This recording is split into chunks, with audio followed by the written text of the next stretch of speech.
दोस्तों, इस महीने के स्टार्टिंग डेज में हमारे कंट्री में एक G20 कॉन्फ्रेंस हुआ था।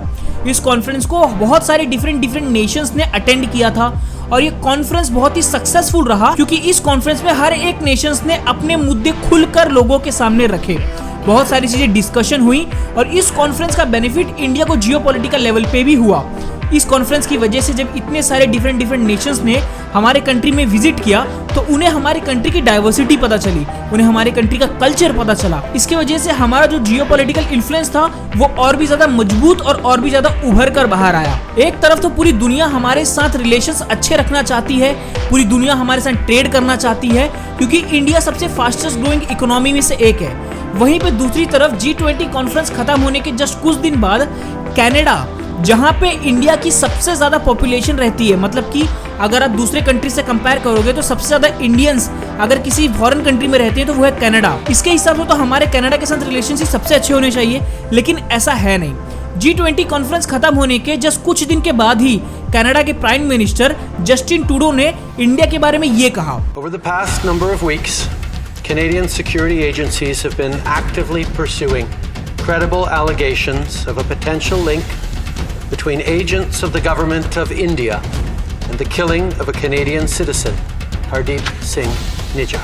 उन्होंने इंडिया के ऊपर इल्जाम लगाया कि इंडियन गवर्नमेंट इन्वॉल्व है एक कैनेडियन सिटीजन जिनका नाम हरदीप सिंह निज्जर है, उनके असैसिनेशन के पीछे।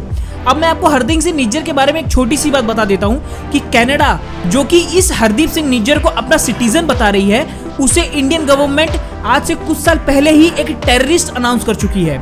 ये वही हरदीप सिंह निज्जर है जो कि भवार खालसा इंटरनेशनल और खालिस्तान टाइगर फोर्स जैसे टेररिस्ट मिलिटेंट ऑर्गेनाइजेशंस का मेंबर रह चुका है। ये वही हरदीप सिंह निज्जर है जिसके ऊपर 2 इंटरपोल नोटिस निकल चुके हैं। इस इंसान को कनाडा गवर्नमेंट अपना सिटीजन बताती है और इंडिया के ऊपर ये एलिगेशंस लगाती है कि इंडिया गवर्नमेंट ने एक प्लान्ड ऑपरेशन किया और हमारे इस सिटीजन को हमारे सॉइल के ऊपर असैसिनेट किया। ये सब एलिगेशन लगाने के बाद कैनेडियन गवर्नमेंट ने ये भी ऐड किया कि अगर ये सारे एलिगेशंस प्रूफ हो जाते हैं तो ये एक कैनेडियन सोवर्जिनिटी के लिए बहुत ही बड़ी दिक्कत वाली बात है।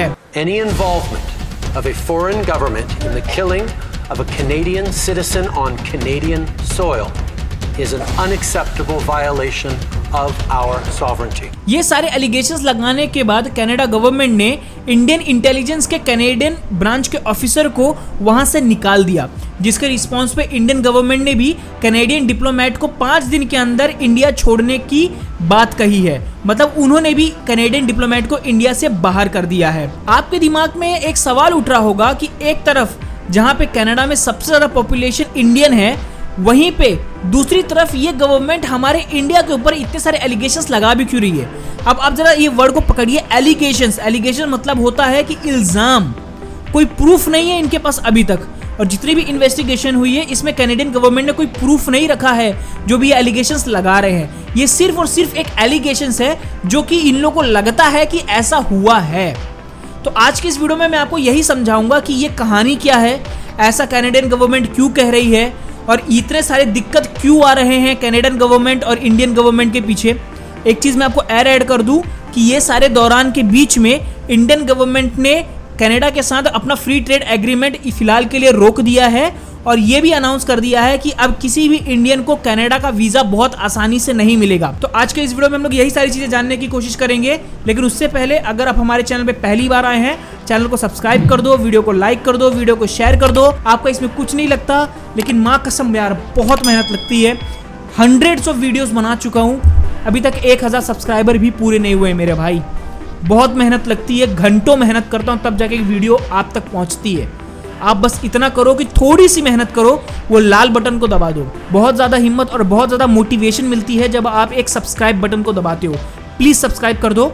बढ़ते हैं अपने वीडियो की तरफ। A week today since Canadian Prime Minister Justin Trudeau made those dramatic allegations about possible Indian involvement in the death of Hardeep Singh Nijjar, a Canadian national and a known Khalistani sympathizer and terrorist. Now, the interesting thing is, in this last 1 week since Mr. Trudeau made those allegations, there has been no evidence that's been put in the public domain to substantiate those allegations. In fact, Government of India officials have been saying that neither before Mr. Trudeau went public nor after has even the government of India been provided by the government of Canada with credible evidence to back Mr. Trudeau's claims? In responding, let me just summarize it for you. Number one, the National Investigation Agency has already confiscated 2 properties of Sikhs for Justice chief, some guy called Gurpatwant Singh Pannun.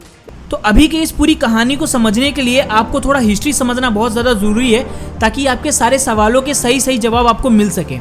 तो history की शुरुआत होती है तब जब Sikhism religion की स्थापना होती है। सिखिज्म रिलीजन सबसे न्यू रिलीजन में से एक है, जिसकी स्थापना लगभग 500 साल पहले हुई थी, और ये one of the fastest growing religion में से भी एक है। अभी लगभग 26 मिलियन ऐसे लोग हैं पूरी दुनिया में जो कि इस रिलीजन को फॉलो करते हैं। सिखिज्म रिलीजन की शुरुआत तब होती है जब हिंदुइज्म एक बहुत ही बड़े क्राइसिस से गुजर रहा था पूरे हिंदुस्तान में।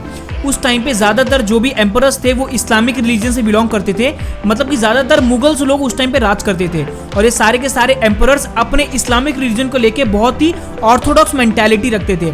उन लोगों की ये मेंटालिटी थी कि उनका ही रिलीजन सबसे ज़्यादा सुपीरियर रिलीजन है, और सारे के सारे दुनिया के लोगों को इस्लामिक रिलीजन को फॉलो करना चाहिए, अडॉप्ट कर लेना चाहिए। इस चीज़ को करने के लिए सारे के सारे मुगल्स एम्परर, सारे के सारे इस्लामिक एम्परर्स ने फोर्सिबली जितने भी हिंदूज थे उनको मुस्लिम में कन्वर्ट करने का प्रोसेस स्टार्ट किया। पहले उनको पैसा दिया, फिर उनको मोटिवेट किया, फिर उनको समझाया। अगर ये सारी चीज़ों से वो कन्वर्ट नहीं होते थे तो अपने विल पावर, अपने मसल पावर का इस्तेमाल करके उन्हें मुस्लिम या फिर इस्लामिक रिलीजन में कन्वर्ट किया जाता था। और इन मुगल एम्परर्स के लिए इस कन्वर्जन को करना और भी ज़्यादा आसान तब हो गया जब इन्हें ये बात समझ में आई कि हिंदुइज्म कल्चर में बहुत सारे ऐसे ऐसे लोग हैं जो कि अलग अलग भगवान में मानते हैं। कुछ कृष्ण में मानते हैं, कुछ शिव जी में मानते हैं, कुछ गणेश जी में मानते हैं। तो ये चीज़ उनको समझ में आ गई, जिसकी वजह से उन लोग ने इस चीज़ का फ़ायदा उठाया और हिंदुइज्म कल्चर को डिस्ट्रॉय करना स्टार्ट किया। ये तक कहा जाता है कि उस टाइम पे बहुत सारे ऐसे मुगल एम्परर्स भी रहे हैं जिन्होंने हिंदू के टेम्पल्स को, उनके आइडियोलॉजीज़ को, उनके आइडल्स को, उनके जो स्टैचूज होते थे, स्क्रिप्चर्स को, इन सब चीज़ों को भी डिस्ट्रॉय किया है। उस टाइम पे जब हिंदुइज्म इतने ज़्यादा क्राइसिस से जूझ रहा था, तब सिखिज्म रिलीजन की स्थापना होती है, और ये एकमात्र ऐसा रिलीजन था जो कि इस क्राइसिस में हिंदुइज्म के सपोर्ट पे आया। उन्होंने कहा कि जो भी ये इस्लामिक लीडर्स ये प्रोसेस को फॉलो कर रहे हैं ये पूरी तरीके से गलत है, और उन्होंने खुलकर हिंदुइज्म कल्चर को सपोर्ट किया। मतलब सिखिज्म एकमात्र ऐसा रिलीजन था जो कि उस टाइम पे, उस क्राइसिस के दौरान हिंदुइज्म का हाथ पकड़कर खड़ा था। अब सिखिज्म कल्चर की शुरुआत होती है ईयर 1469 में बाय गुरु नानक देव जी, जो कि सिखिज्म कल्चर के सबसे पहले और सबसे इंपॉर्टेंट गुरु भी माने जाते हैं। इनका जन्म हुआ था तलवंडी नाम के एक गांव में, जो कि अभी के टाइम पे लाहौर का एक पार्ट है, और ये एक हिंदू फैमिली में इनका जन्म हुआ था। इनके जो माता पिता थे ये दोनों हिंदुइज्म रिलीजन से बिलोंग करते थे। लोग ये कहते हैं कि गुरु नानक देव जी जब बहुत ही छोटे थे उम्र में, तब उन्होंने बहुत ही छोटी उम्र से संस्कृत, पर्शियन लैंग्वेज, सारे के सारे वेद, सारे के सारे भगवत गीता और सारी की सारी रिलीजियस बुक बहुत आसानी से याद कर ली थी। कुछ लोग तो ये भी मानते हैं कि उनको अपने पिछले जन्म की चीज़ें भी याद थी, जिसकी वजह से उन्होंने इन सारे वेद को, इन सारे लैंग्वेजेस को, इन सारे कल्चर्स को बहुत आसानी से समझ लिया था। गुरु नानक जी की एक बचपन से आदत थी कि वो हर बार सूरज उगने से पहले ही अपना स्नान करने के लिए काली नदी में आ जाया करते थे।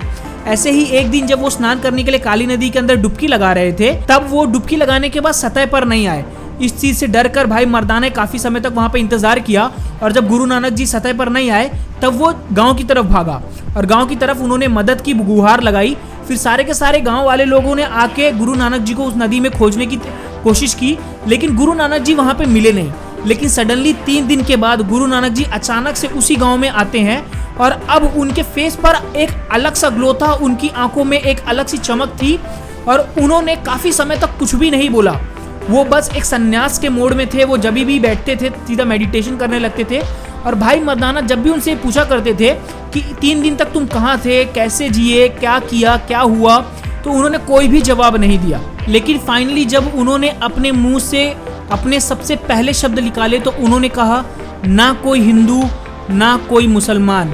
डॉक्टर हरिराम गुप्ता जिन्होंने बुक लिखी है द सिख रिलीजन वॉल्यूम 1, उन्होंने अपने बुक में ये मेंशन किया है कि उन्होंने कहा ना कोई हिंदू ना कोई मुसलमान। गुरु नानक देव जी ये मानते थे कि जितने भी लोग हैं इस दुनिया में, ये सब के सब एक ही सुप्रीम गॉड के बेटे हैं, उसी एक ही सुप्रीम गॉड के बच्चे हैं, और इनको रिलीजन के नाम पर एक दूसरे से लड़ाई नहीं करनी चाहिए, क्योंकि इस दुनिया में इससे बड़ा पाप कुछ हो ही नहीं सकता। तो इस ओरिजिन की कहानी को सुनकर आपको समझ में आ गया होगा कि बेसिक जो बैकग्राउंड है सिखिज्म कल्चर का वो पीस है, वो सम्मान है, वो लोगों की मदद करना है, लोगों को हार्म करना नहीं।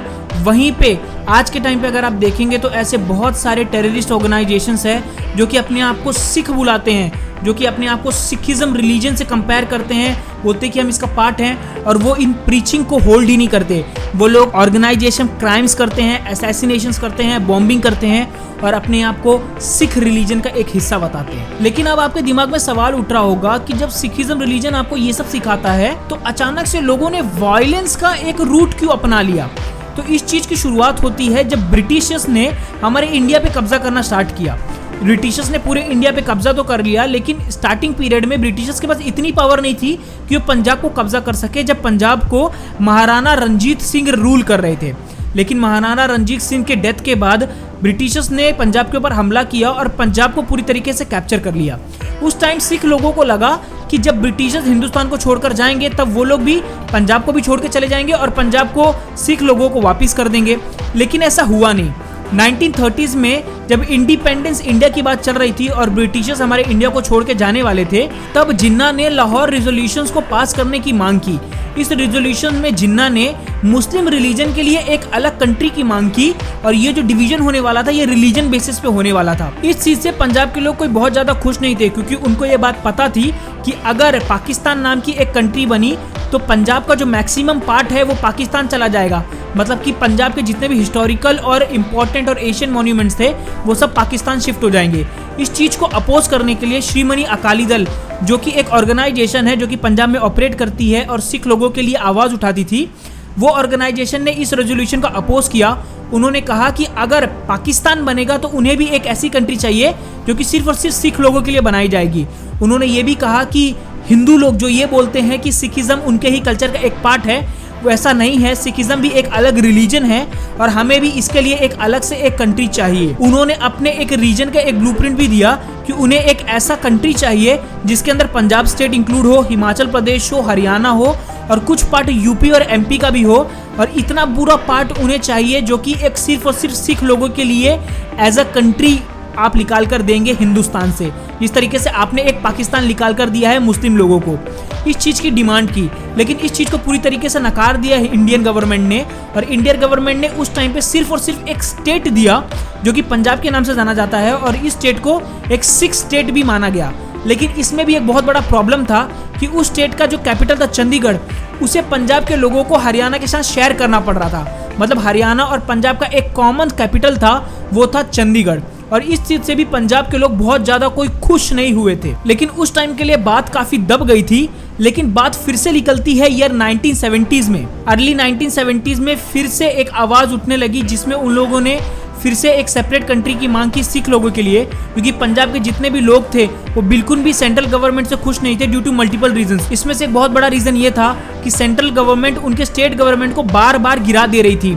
किसी न किसी तरीके से उनके एमपीज को अपने तरफ कर सेंट्रल गवर्नमेंट बार बार उनके स्टेट गवर्नमेंट को कोलैप्स कर दे रही थी, जिससे पंजाब के स्टेट बिल्कुल भी खुश नहीं थी।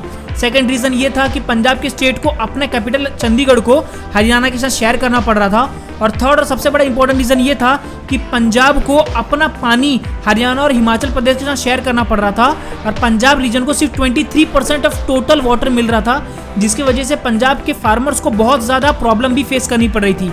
ये सारे रीजंस की वजह से पंजाब के जो लोग थे वो हमारे सेंट्रल गवर्नमेंट से कोई बहुत ज़्यादा खुश नहीं थे। यही सब के बीच में जब लोगों के अंदर हमारे गवर्नमेंट को लेकर गुस्सा बढ़ता जा रहा था, तब एक लीडर सामने उभर कर आता है जिनका नाम था जरनैल सिंह भिंडरावाले।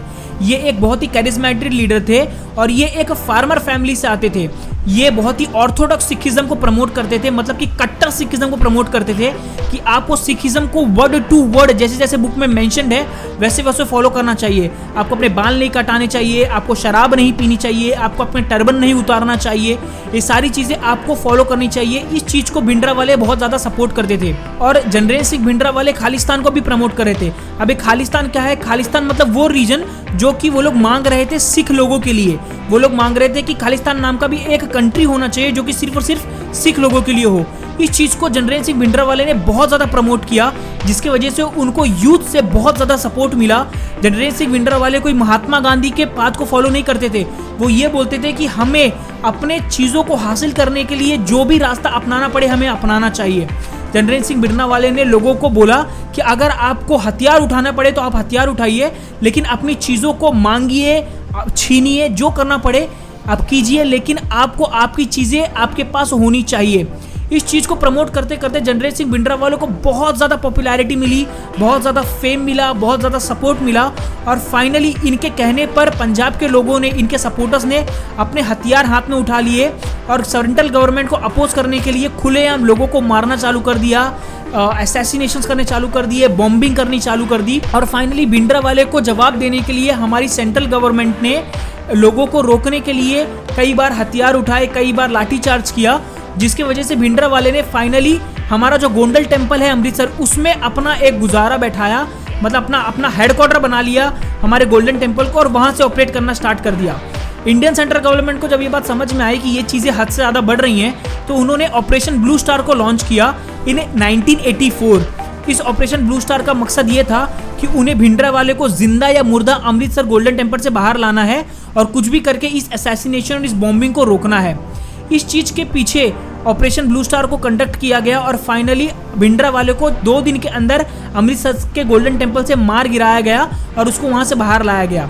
लेकिन इस चीज़ के दौरान उनके गोल्डन टेम्पल को बहुत ज़्यादा नुकसान भी हो गया और फाइनली जब सिख लोगों ने गोल्डन टेम्पल के पिक्चर्स देखे तो उनका खून 7वें आसमान पर पहुंच गया, उनका गुस्सा कहते ना फटकर बाहर आया और उन लोगों ने कसम खाई कि जो भी लोग इस एक्शन के पीछे जिम्मेदार थे उन लोगों के वो सजा देंगे। और ये कसम खाने के जस्ट कुछ दिन के बाद ही हमारी प्राइम मिनिस्टर इंदिरा गांधी को उनके खुद के 2 सिख बॉडीगार्ड्स गोली मारकर उनकी हत्या कर देते हैं। और इस चीज के अपोज में जितने भी इंदिरा गांधी के सपोर्टर्स थे उन्होंने सिख लोगों के ऊपर हमला कर दिया और एंटी सिख राइट्स चालू हो गए, जिसके अंदर 8000 से ज्यादा सिख लोगों की मौत हो गई। और फाइनली सिख लोगों को जब ये बात पता चली कि उनको इतना ज्यादा बुरी तरीके से ट्रीट किया जा रहा है, उनके ऊपर इतना ज्यादा वायलेंस बढ़ चुका है, तब उनके यूथ ने बहुत सारे टेररिस्ट ऑर्गेनाइजेशन को ज्वाइन करना चालू किया और इस टेररिस्ट ऑर्गेनाइजेशन की वजह से इंडिया में वायलेंस और भी ज्यादा बढ़ गया। लेकिन फाइनली हमारे नए प्राइम मिनिस्टर सामने आते हैं जो कि है राजीव गांधी, जो कि इंदिरा गांधी के बेटे थे। उन्होंने इस वायलेंस को और इस टेररिस्ट ऑर्गेनाइजेशन को रोकने के लिए मिशन वार्ड्रो चालू किया, जिस मिशन का एम ये था, जिस मिशन का ऑब्जेक्टिव ये था कि वो जो नए यूथ थे जो पंजाब के, उनको टेररिस्ट ऑर्गेनाइजेशन में इन्वॉल्व होने से रोकना। इस चीज के लिए उन्हें बहुत सारे पंजाब के लोगों को अरेस्ट करना पड़ा और उनमें से ही जो एक इंसान अरेस्ट हुआ था उसका नाम था हरदीप सिंह निज्जर। अब यहाँ से आपको सब समझ में चालू होगा कि आज की कहानी किस तरीके से फ्लो करती है।